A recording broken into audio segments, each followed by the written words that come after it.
उस ब्रज में रह रहे हैं।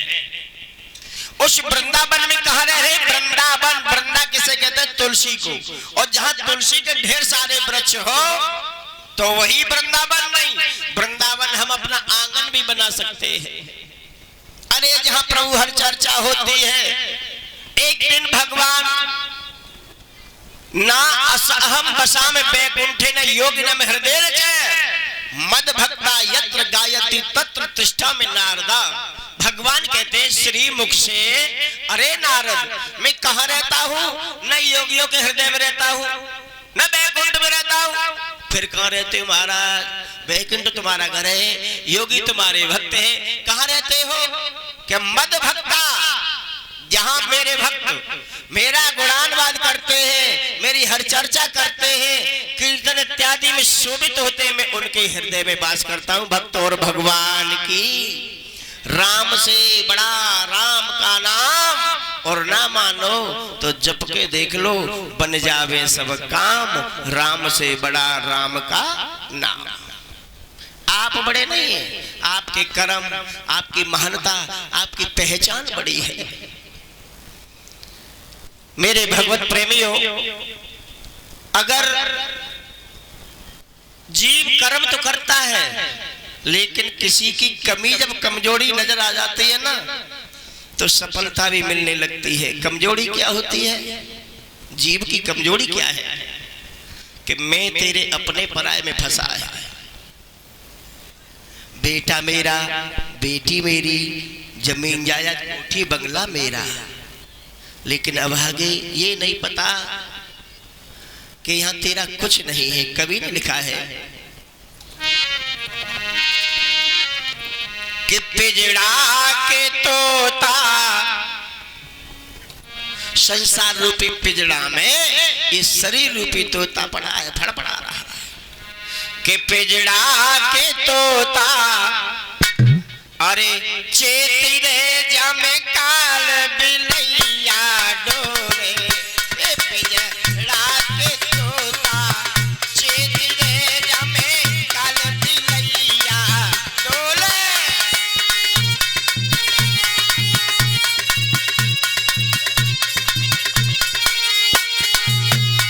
काल बिलैया कौन? दिन रात एक काला चूहा, एक सफेद चूहा।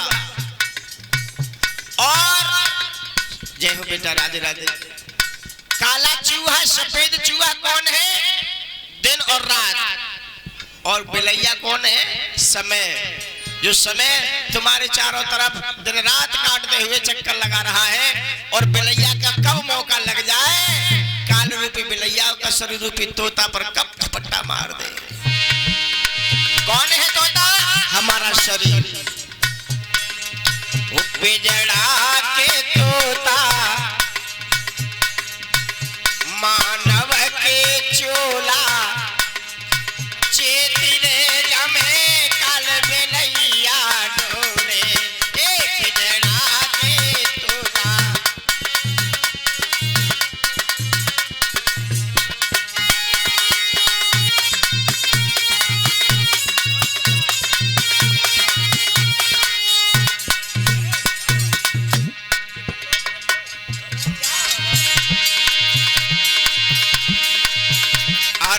रात दिना द्वे तराजू के पड़ला, तेरे जीवन को तोड़े। हाँ, रात दिना दो तराजू के पड़ला, तेरे जीवन को तोड़े। और वो चादने खुल जाए, पिजड़ा तेरो काल बिलैया खाए जावे। पिजड़ा के तोता, चेती रे जमे काल बिलैया डोले।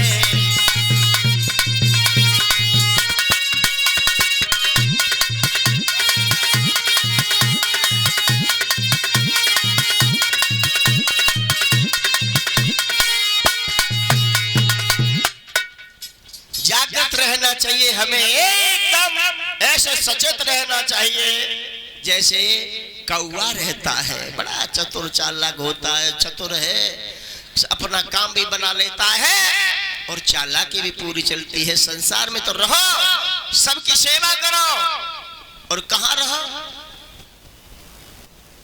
कहाँ मन होना चाहिए? मन राखो जहाँ कृपा निधाना। मन प्रभु के चरणों में होना चाहिए। कहीं भी किसी भी हाल में हो, जंगल में हो, घर में हो, किसी शहर में हो, कार्य करते रहिए, ध्यान प्रभु के चरणों में ही रहना चाहिए। सूत जी महाराज समझा करके बोले, भगवान किसी की कमजोरी मालूम पड़ जाए, जैसे हमें एक बात याद आ जाती है। एक लड़का और उनके पिता। लड़का छोटा ही था, ज्यादा समझदार भी नहीं था, लेकिन समझदार था। 10 बरस का हो, 11 का हो। लेकिन पिता बहुत बड़ा कंजूस था। कितना बड़ा कंजूस था कि धन को इकट्ठा कर करके इकट्ठा करता, लेकिन किसी को न खाने दे, न पहनने दे, न सुख से जीने दे। ऐसे कंजूस पिता। एक दिन लड़का पिता के साथ कहीं परदेश जा रहे थे, तो देखो बच्चा तो बच्चा होता है, और जब बच्चा होता है तो बाल हटे, अतरिया हट। हम आप कमा रहे हैं तो किसके लिए कमा रहे हैं? इकट्ठा कर रहे हैं तो किसके लिए कर रहे हैं? अपनी संतान के लिए, जो उस धन से अच्छे कपड़े पहने, पढ़ाई करें, अच्छा व्यवहार हो। इसलिए लड़के का पिता कंजूस था, तो लड़के ने सोचा ये ऐसे नहीं खवाएगा। रेलवे स्टेशन पर पहुंच गए और ट्रेन में बैठ गए, और पिता कंजूस ने सोचा कि टीटी नहीं देखेगा तब तक तो अपना स्टेशन आ जाएगा, उतर जाएंगे, क्यों टिकट कटाएं। उसने टिकट नहीं कटाई और ट्रेन में यूं ही बेटा को लेकर के सवार हो गई। बोल गोविंद भगवान की। लड़का ने देख लिया कि आज मौका मिल गया, आज जा कंजूस पिता को बिल्कुल ठीक कर देंगे हम। आज सारे बदले ले लेंगे इससे। आगे स्टेशन आया तो कोई पार्ले बेच रहा है, कोई टॉफी बेच रहा है, कोई कुछ बेच रहा है। बेचने वाले धीरे धीरे ट्रेन में सवार होने लगे। लड़का बोला पिताजी से, पिताजी के हाँ हमें आइसक्रीम खवा दो। तो लड़का का पिता बोला आइसक्रीम खाएगा? ऐसे तो कितने आइसक्रीम वाले बार बार आएंगे, तू तो आइसक्रीम ऐसे ही खा, कब तक खाएगा? लड़का बोला देखो वो टीटी आ रहा है तुम्हें, कहा हम उससे कह देंगे कि तुमने टिकट नहीं कटाई। बोल गोविंद भगवान की। जैसे ही टीटी के बारे में लड़का ने अपने पिता से कहा तो बोला मर ले, खा ले, 10 रुपया निकाल के दे दे, आइसक्रीम खा ले। आगे को और बड़ी ट्रेन, जब और आगे को ट्रेन बढ़ी तो लड़का ने आइसक्रीम खा करके, तो बच्चे हुआ करते पिताजी अब के हम 20 खाएंगे। लड़का बोला अभी कैसे, अब पिता बोला अभी आइसक्रीम खाई, अब 20 खाएगा, मरेगा क्या? देखो तुम नहीं खिलाओगे तो हम उस टीटी से कह देंगे। बोल गोविंद भगवान की।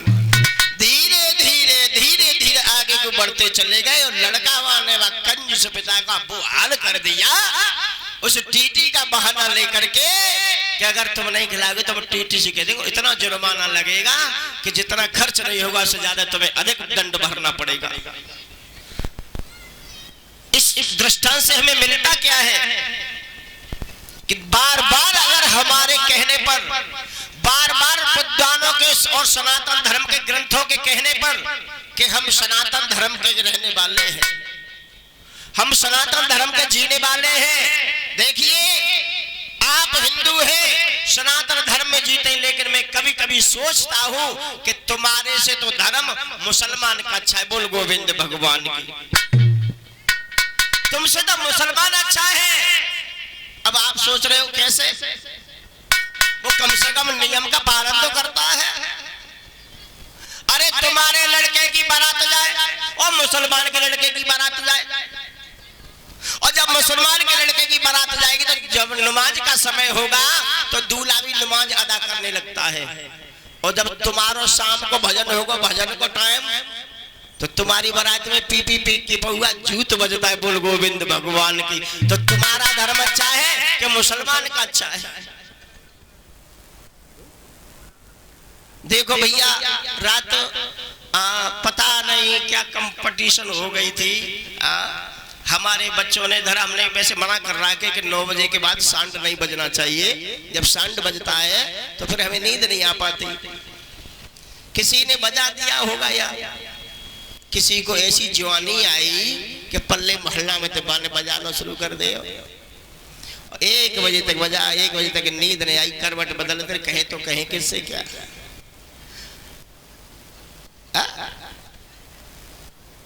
ये माइक से बजा दम में दम पड़ी रही। हाँ तो ये जो शिष्टाचार है हमने और ऐसा महाराज परिचय दी अब नहीं होना चाहिए। हाँ 9 बजे तक अपना अगर रात्रि को कीर्तन होता है हमारा गाना करता है तो रात के 10 बजा लो, 9 कर लो, 10 कर लो, बस इससे आगे सांड नहीं होना चाहिए। क्यों कि हर चर्चा का भी हर चीज का समय है। अगर आप यहाँ भगवान की कथा में बैठ के ताली बजाएंगे तो वह ताली सुशोभित होगी, भगवान तक जाएगी तुम्हारी उसकी गूंज। अगर कोई पैर फिसल के गिर जाता है तब ताली पीट करके हंसोगे तो ये समझ लो भगवान से बैर मादरिया बोल गोविंद भगवान की। अरे कोई गिर जाए और फिर ताली पीट के तुम हंसो तो उसको अच्छा लगेगा। ये बहुत अच्छा हो गया, बहुत अच्छा गिर गया, बहुत तो अंदर अंदर जल जाएगा। तो ये समझ लो कि आत्म जायते पुत्रा, आपने दूसरे से बैर किया, उसकी आत्मा को कष्ट हुआ और दुख हुआ कि इसने मेरा मजाक उड़ाया। तो सब समय समय पे अच्छा लगता है। भगवान का भजन भोजन शयन सब समय का हुआ करता है। तो समय के आधार से अगर उसका पालन करेंगे तो उसका और ही लाभ होगा। फिर आपकी मर्जी जो करे वो अच्छा लगे।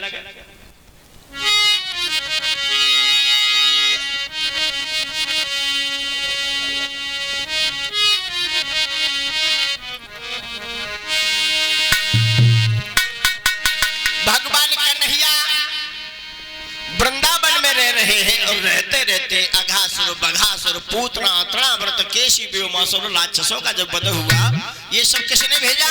भोजराज कंस ने। कहां से आए थे कि जब कंस की शादी हुई थी तो उसकी पत्नी अस्थि प्राप्ति दुल्हन बन के आई तो जरासंध ने सबको दहेज में भेजा था। कंस ने सबको अपने कमरे में कैद कर लिया और आज उनका जब समय आया है तो एक एक करके राक्षस को भेजता है। तो राक्षस भी बड़े भाग्यशाली हैं, सोच रहे हैं अगर नहीं जाएंगे तो कंस मार देगा तो हमारा कल्याण नहीं होगा। इसलिए भला इसी में कन्हैया के हाथों से मर जाए, भगवान के हाथों से मर जाए तो परलोक सुधर जाएगा। बोल गोविंद भगवान। दौड़ दौड़ करके जाने लगे और लौट करके किसी राक्षस ने कंस को ये नहीं बताया कन्हैया काला है या गोरा है, नाटा है या लंबा है। जो जाता है वो कन्हैया का ही हो करके रह जाता है। बोल भक्तों भगवान की। भगवान जिसे पकड़ लेते हैं कभी उसे छोड़ना नहीं जानते हो, जिसे छोड़ देते हैं बाकी तो तुम समझ लो। हाँ कितना भी तुम कोशिश यत्न करना, अगर कन्हैया की कृपा हो गई तो एटीएम जमाना है, जैसा कर और वैसा पा। उसे कहते हैं क्या? कृपा। एटीएम जमाना है, जहाँ हाथ से डालोगे तो जहाँ से निकाल लोगे, जैसा बोगे वैसा ही काटोगे। हम तो कह करके चले जाएंगे। बोलिए भक्त और भगवान की।